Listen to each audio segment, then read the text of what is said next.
In this video, we're going to talk about how to get information from an object, how to add properties, how to change properties, and how to delete properties.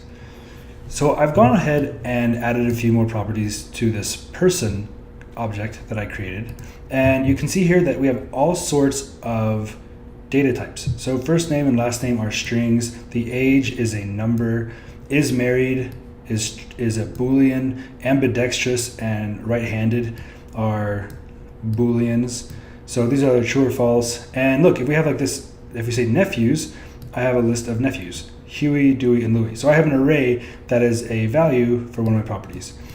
A lot of this is really kind of random, ambidextrous and right-handed. It's not really important, but it's there so we can use it. So the question is, if I have this object and I want to access a property from it, how can I get it out?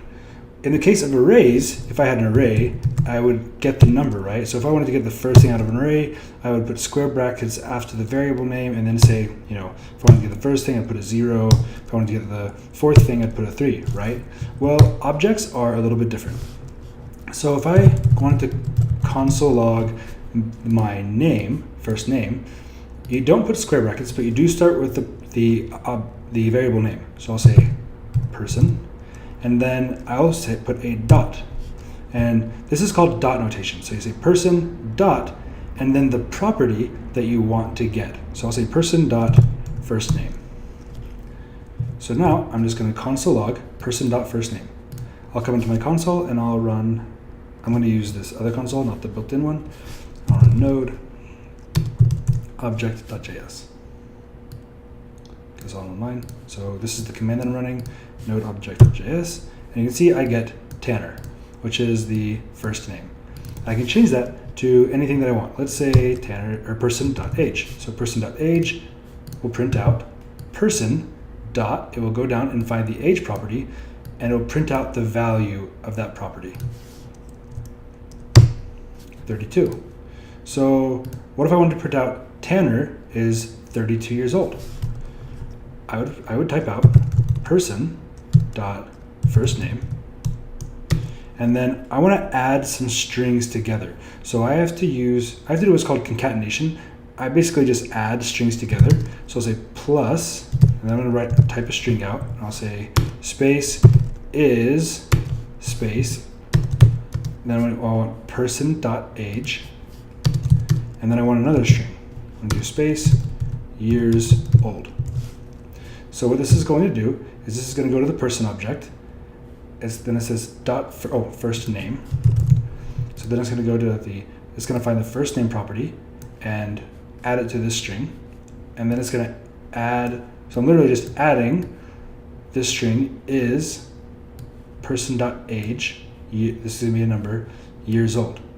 So when I run this, it's just going to say it should say Tanner is 32 years old. Tanner's 32 years old. Fantastic. But what happens next year when I turn a year older? Well, it's really easy to change or mutate a property. All you have to do is say, you can type out the variable, then dot, and then the property that you want to change. So person.age equals, and now I'm going to update it, 33. And here's what happened.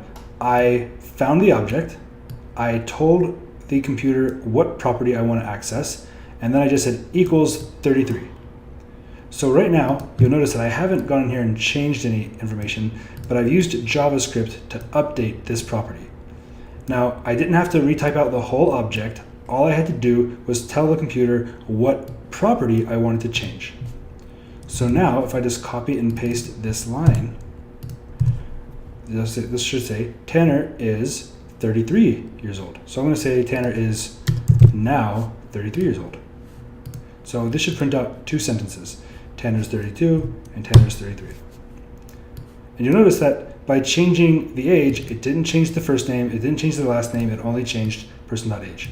So that's how we get information from an object.